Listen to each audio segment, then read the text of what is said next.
Bonjour à toutes et à tous. Aujourd'hui, nous allons vous présenter la machine à coudre mécanique Alpha 474. C'est parti.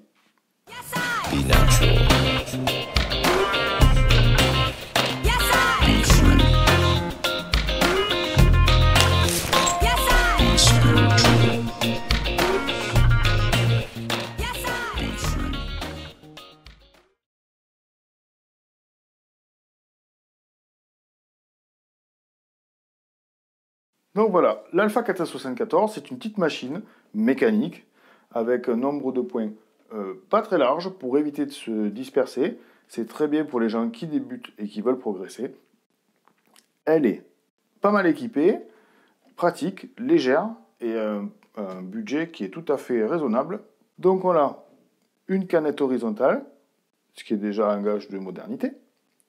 Elle est équipée d'une table d'extension d'origine. Elle est dans la boîte, graduée. Elle est facile à mettre en place. Regardez. Sinon, il suffit d'utiliser la boîte à outils. Boîte à outils complète. Je vais vous montrer ce qu'il y a à l'intérieur. Donc là, on a des arrêts de bobine,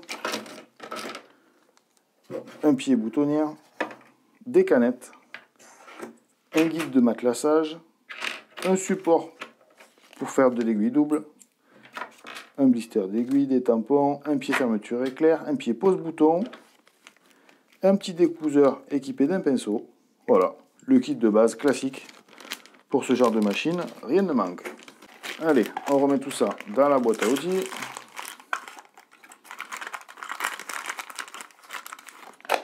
Voilà. Voilà. Donc, cette machine est équipée des différents points ici. Maintenant, je vais vous montrer d'un peu plus près. Donc, vous pouvez voir ici les différents points en fonction de vos choix de réglage. Donc là, on a le point A, B, C, D. Vous voyez, ça change ici. E, F, G, H, I, J et K. Puis le point boutonnière. Donc la sélection des points se fait naturellement avec la molette de droite là, juste ici, en dessous du volant de la machine. Le bouton présent ici est tout simplement le bouton de marche arrière. Il est pratique, il est grand, on le reconnaît bien. Sur le dessus, vous trouvez toutes les commandes principales, comme la molette de longueur de point.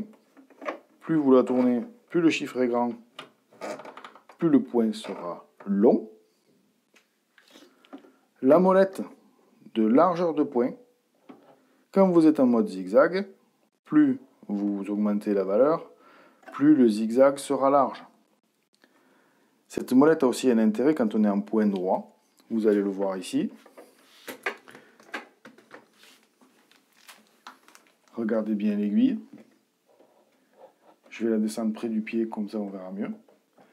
Cette molette permet de choisir le positionnement du point droit, qui permet un réglage plus précis de vos points.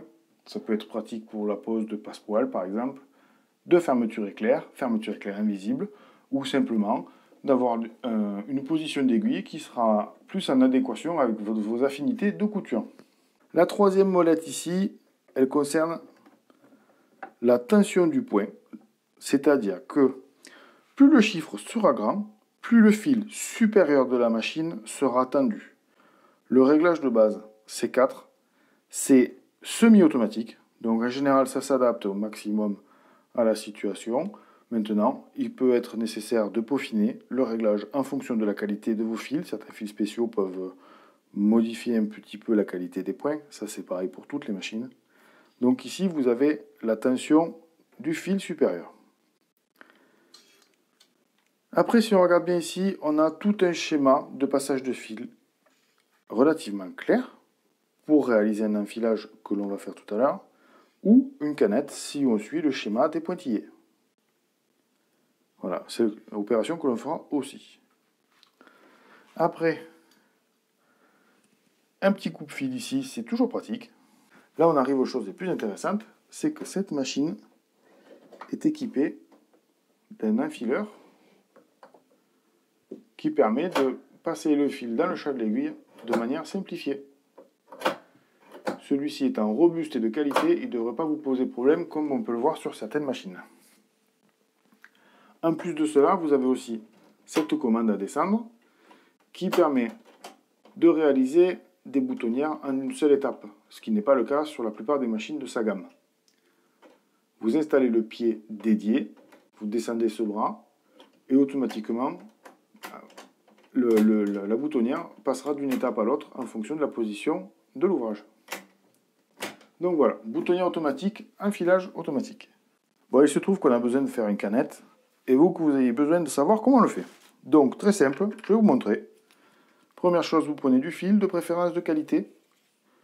Voilà, mais mettre l'air, hein, ça ment pas. C'est ce qu'on recommande. Vous installez votre bobine dans le porte-bobine. Vous installez le bloc bobine en laissant la bobine bien libre. Et vous suivez le parcours. Au premier crochet ici, étape numéro 1. Étape numéro 2, ça se passe dans le petit frein. On doit faire un tour complet. Hop.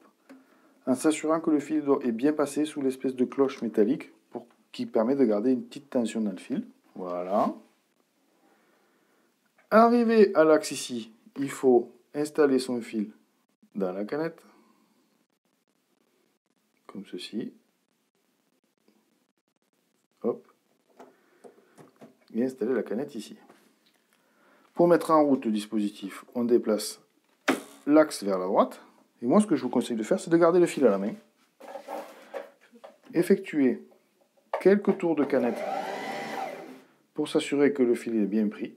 Et là, après, vous pourrez le lâcher. Et quand la canette sera terminée, vous couperez l'excédent de fil. C'est parti.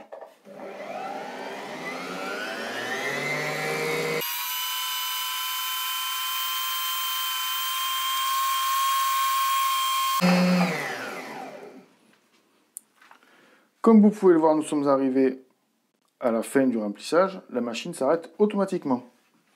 Voilà. Maintenant que la canette a été réalisée, il va falloir enfiler la machine.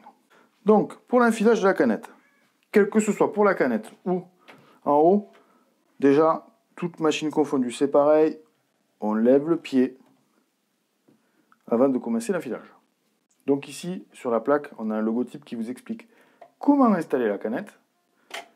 Donc on ouvre le capot, on le retire. Regardez. On vous donne le sens et le cheminement suivi par les pointilles. Donc la canette doit se vider dans le sens anti-horaire, comme ceci. Vous installez la canette dans le porte-canette en gardant l'index dessus pour garder le fil tendu. Vous passez sous la languette noire, hop, puis dans le crochet sous l'aller-retour, puis vous revenez jusqu'à ce crochet ici, et vous tirez, tac, l'excédent de fil s'est coupé. La canette est affilée. Il ne reste plus qu'à réinstaller le capot, en s'assurant bien que la petite languette ici soit sous le ressort. Hop. Voilà. La canette est enfilée. La partie supérieure de l'enfilage reste assez simple elle aussi. Il suffit de suivre les numéros d'étape pour pouvoir réaliser un enfilage correct. Donc vous prenez votre fil, vous gardez toujours la main droite sur la canette pour garder le fil tendu, ça permettra d'éviter les erreurs d'enfilage. Donc ici, vous passez derrière vers l'avant dans le premier crochet ici.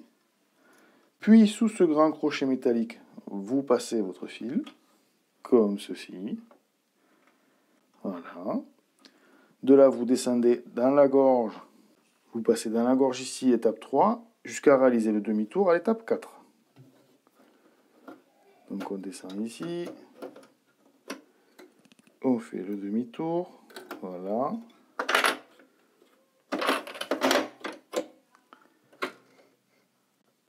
Hop. Assurez-vous que le bras tendeur ici soit bien en haut. Hop. Et vous passez d'un côté à l'autre. Vous verrez le fil s'engage et normalement il ne peut pas ressortir tout seul. Il y a une lamelle qui permet de bloquer. Et on descend ici jusqu'aux aiguilles. Arrivé ici, après l'étape 5, étape 6, votre fil va passer derrière cette plaque métallique. voilà, qui fait un crochet. Et pareil, la petite plaque ici, au niveau de l'aiguille. Voilà, dernière étape. Il nous reste le chat de l'aiguille, simplifié par ce dispositif. Pour utiliser ce dispositif, il faut comprendre comment ça marche un petit peu. C'est en fait un minuscule crochet qui va passer à travers le chat et qui va se charger d'attraper le fil à votre place et de le faire passer à travers le chat de l'aiguille. Donc, c'est plutôt fragile et ça demande un minimum de précision. C'est pas pour autant difficile à utiliser, mais il faut juste savoir comment ça fonctionne. Donc, le prérequis, c'est d'avoir l'aiguille en position la plus haute possible.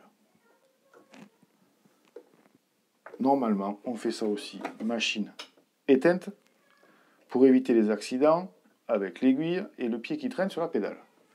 Comme j'ai besoin de lumière pour que vous voyez mieux, je vais laisser la machine allumée en prenant toutes les précautions.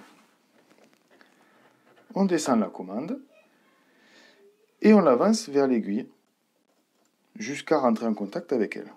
Ça, c'est la première étape, c'est la mise en place de l'enfileur. Deuxième étape, le fil doit effectuer un triangle comme un 4, juste ici. Donc vous le mettez dans le crochet à gauche et vous le faites passer juste ici, sous les crochets qui sont autour de l'aiguille. Vous relâchez et hop. Vous voyez la boucle, hein? La boucle que vous voyez ici, c'est le fil qui est passé à travers le chat. Il ne nous reste plus qu'à finir l'opération, comme ceci. Puis d'engager le fil sous le pied de la machine à coudre et le dégager vers l'arrière. Le fil supérieur de la machine est enfilé, voilà. Pour de meilleurs démarrages plus jolis, nous vous conseillons de faire, comme c'était déjà le cas avant sur les machines, de faire ressortir le fil de canette de la plaque de couture. Pour ceci, vous gardez le fil tenu à la main et vous faites faire à la machine une rotation à la main, hop, et là vous avez vu le fil de canette remonter. Hop, alors là, forcément, c'est pas le bon exemple, mais une fois qu'il est ressorti, pareil, on le tire un petit peu, on le dégage vers l'arrière. Ce qui vient de se passer n'arrive jamais. Voilà. Alors vous n'êtes pas obligé de le faire, mais c'est vrai qu'au niveau des démarrages, c'est moins brouillon quand on l'utilise comme ça. Voilà, nous vous avons présenté l'Alpha 474, machine à coudre mécanique débutant en milieu de gamme. Vous avez vu qu'en quelques minutes, on a pu réaliser une canette, l'enfilage complet de la machine, ainsi que la présentation des réglages de base. C'est très rapide, vous voyez, c'est une machine qui est facile à prendre en main, qui est bien équipée, qui a une table d'extension, c'est super rare. Elle est plutôt légère, facile à transporter. C'est une machine très fiable, on a eu 0 retour avec. Elle fait vraiment partie de nos machines chouchou. Voilà, si vous êtes intéressé par cette machine ou que vous avez des questions, tout se passe en description. Vous aurez des liens, pas de souci. Si vous avez aimé la vidéo, un petit pouce bleu, ça fait toujours plaisir à l'équipe et ça nous motive à faire de plus en plus de vidéos. Des questions, des commentaires, ça se passe juste en bas. N'hésitez pas à vous abonner parce que vous êtes beaucoup à regarder nos vidéos, mais vous n'êtes pas abonné, c'est dommage, c'est gratuit, c'est facile. Regardez, vous avez une petite animation qui vous montre comment faire juste là. Voilà. Sur ce, merci de nous avoir écoutés. À bientôt pour une prochaine vidéo. Au revoir.